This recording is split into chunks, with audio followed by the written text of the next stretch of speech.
I'm Heidi. 3 years have passed since that fateful Thursday night when my world almost crumbled. Standing on the porch of our rebuilt home, watching our 6-month-old daughter Hope play on a blanket in the grass, I'm reminded of how close we came to losing everything. That night, I was at my sister Lily's apartment. Lily is 26 and works as a pediatric nurse. She's feisty and always there for me. I'd promised to help her pack for her move across town to be closer to the hospital. We'd ordered pizza and were knee-deep in newspaper and packing tape when my phone buzzed at 9:47 p.m. It was a text from my husband, Ryan. Ryan is 35 and works as a fire safety inspector for the city. He's the kind of guy who notices the smallest details, which is what makes him great at his job. The text said, "Don't come home tonight. Stay at Lily's. Trust me." I read it 3 times, trying to make sense of it. We'd talked just 2 hours earlier, and everything seemed fine. Ryan was planning to watch a game and maybe do some work in the garage. I immediately texted back, "What's wrong? Are you okay?" But the message showed delivered, not read. I called him, and it went straight to voicemail. I tried again, with the same result. My stomach dropped. I knew something was terribly wrong. Lily and I were worried. She thought maybe there was a gas leak, but that didn't seem right. Ryan would have called me to explain if that were the case. Our neighbor, Mr. Thompson, is an 80-year-old retired postman. He's been living on our street for decades and always keeps an eye on things. I called him, and he said he'd seen Ryan leave in a hurry about half an hour ago. Then, about 15 minutes ago, a strange car, a dark sedan, pulled into our driveway, and someone went inside. My blood ran cold. For the next 2 hours, I sat on Lily's couch, calling Ryan every 15 minutes. Each call went to voicemail. I texted, but there was no response. I even called Ryan's work partner, Jake. They've been friends for 4 years. Jake hadn't heard from Ryan since their shift ended. He offered to drive by our place, but I was afraid it might make things worse. At midnight, Lily suggested we try to sleep.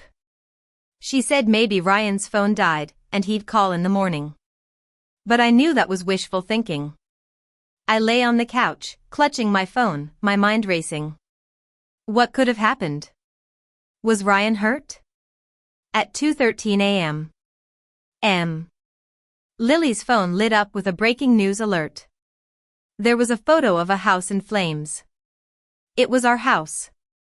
The headline read, "Explosion and fire in our neighborhood. Multiple emergency responders on the scene." I couldn't breathe. I grabbed the phone from Lily's hand and stared at the image.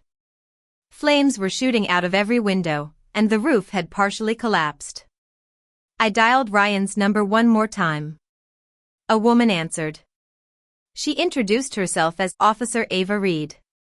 She said Ryan was okay but had asked her to contact me if I called. She told me that Ryan had discovered an explosive device in our home earlier that evening. He'd evacuated the house and called 911, but the bomb detonated before the bomb squad could disarm it. Ryan was being treated for minor injuries, mainly smoke inhalation and some burns, but he was stable and conscious. I was in shock. Someone had put a bomb in our house. Officer Reed said it was a deliberate and targeted attack. They were investigating, and Ryan might have information to help identify the culprit. She needed to know our location to send officers to ensure our safety.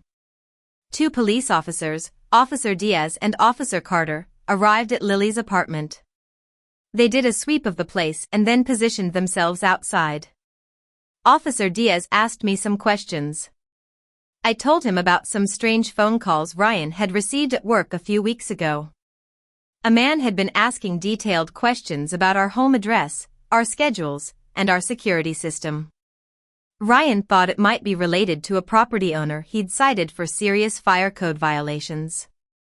The owner had been angry and made some vague threats, but they'd filed a report and moved on.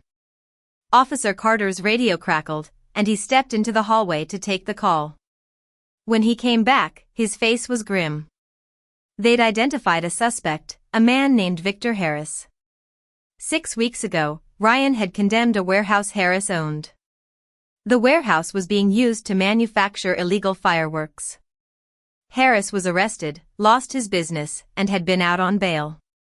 He'd made threats against Ryan during and after the inspection. 2 days ago, he cut off his ankle monitor and disappeared. At 4 in the morning, Officer Ava Reed herself arrived at Lily's apartment. She escorted us to the hospital to see Ryan. The drive was surreal. The sun was starting to rise, painting the sky in beautiful shades of orange and pink, but I couldn't appreciate it. I was too worried about Ryan. When I walked into Ryan's hospital room, I saw him sitting up in bed, his face covered in soot, his arms wrapped in bandages, and an oxygen tube under his nose. I rushed to his side and held him, crying. He told me he was okay and that we were both alive, and that's all that mattered. Ryan explained what had happened. Around 9:15, he was in the garage putting away tools when he noticed the electrical panel door was slightly open. He'd inspected it just 2 days ago and always closed it properly. When he opened it, he saw wires that didn't belong. His training as a fire inspector kicked in, and he realized it was a bomb with a digital timer counting down. He had 43 minutes. He didn't touch anything, he just grabbed his phone and keys and got out of the house as fast as he could. He called 911 and then decided not to tell me about the bomb. He knew I'd panic and either come home or call him constantly. So, he kept it simple, don't come home. Trust me. He knew I'd be confused and worried, but he also knew I'd listen. The bomb squad arrived within 12 minutes. They evacuated the surrounding houses, including Mr. Thompson's. The technicians worked for over 2 hours to disarm the bomb, but at 11:43 p.m. It detonated. Ryan was standing behind a fire truck and was knocked off his feet by the blast. 3 bomb squad technicians were injured, but thankfully, they all survived. Detective Miller arrived at the hospital. He told us that the bomb was sophisticated and that they were certain it was Harris. He also said that Harris probably thought his attack was successful since the media hadn't released our names. They wanted to keep it that way to make Harris careless and help them catch him. We had to go into protective custody until they apprehended him. We were moved to a safe house on the outskirts of the city. It was a small, plain rental home. 2 officers were stationed outside at all times. Lily was allowed to visit, but she had to be cleared each time. I called my school principal and said I had a family emergency and needed a substitute. I couldn't tell her the truth. Ryan called his supervisor with the same vague explanation. For 3 days, we stayed in the safe house, watching the news. The media reported multiple injuries and at least 1 fatality in the explosion, but they didn't give names. It was hard lying to everyone, but Detective Miller said it was necessary. On the 4th day, their strategy worked. Harris walked into a hardware store, trying to buy materials to make another bomb. The clerk recognized him from the wanted posters and called 911. Officers arrested him without incident. But then, Detective Miller called with bad news. Harris wasn't working alone. He had a younger brother, Dylan Harris. Dylan had been helping him plan the attack. He did surveillance on our house, figured out our routines, and helped Harris plant the device. While they were arresting Harris, Dylan was 2 blocks away from our safe house. Officer Ava Reed was on a routine patrol when she noticed a van that had circled the block 3 times. She ran the plates and found they were stolen. She called for backup, and when they approached the van, Dylan was inside with enough explosives to destroy the entire block. He'd been waiting for the right moment to strike. If Officer Reed hadn't noticed the van, we'd both be dead. Both Harris brothers were arrested. They were offered plea deals.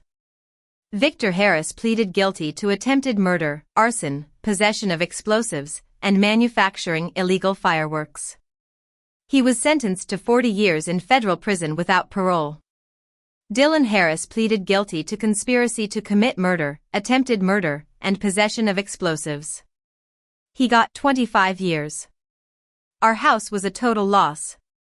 The insurance payout was enough to rebuild, but it was still hard to lose everything we'd owned. Ryan insisted on being involved in every detail of the new house's safety features. We moved into our rebuilt home a year after the explosion, and I was 4 months pregnant with Hope. The first few months after the explosion were tough. I had nightmares, and every unexpected sound made me jump. Ryan was also struggling. We both started seeing a therapist who specialized in PTSD and trauma recovery. Lily was affected, too. She started working with the hospital's crisis intervention team, using what she'd learned from our experience to help other families. Mr. Thompson became one of our closest friends. He'd been evacuated from his home the night of the explosion and called us every day to check on us. Ryan started speaking at fire safety conferences. He'd tell the story of finding the bomb and how trusting his training saved our lives. I incorporated lessons about trust into my art classes. I told my students that trust isn't about understanding everything, it's about believing someone has your best interests at heart. Looking back, I realized that every person in our story made a choice. Ryan chose to investigate the electrical panel, to evacuate, and to text me. I chose to trust his message. Officer Ava Reed chose to act on her instincts. Mr. Thompson chose to pay attention to our neighborhood. Jake chose to advocate for better safety protocols. Lily chose to support me. These choices saved our lives. I keep that original text message saved in my phone. Don't come home tonight. Stay at Lily's. Trust me. Those 11 words are a reminder of Ryan's love and the power of trust. We lost our house and our possessions, but we kept our lives, each other, and our future. Trust, intuition, and paying attention to details are not just good qualities, they are survival skills.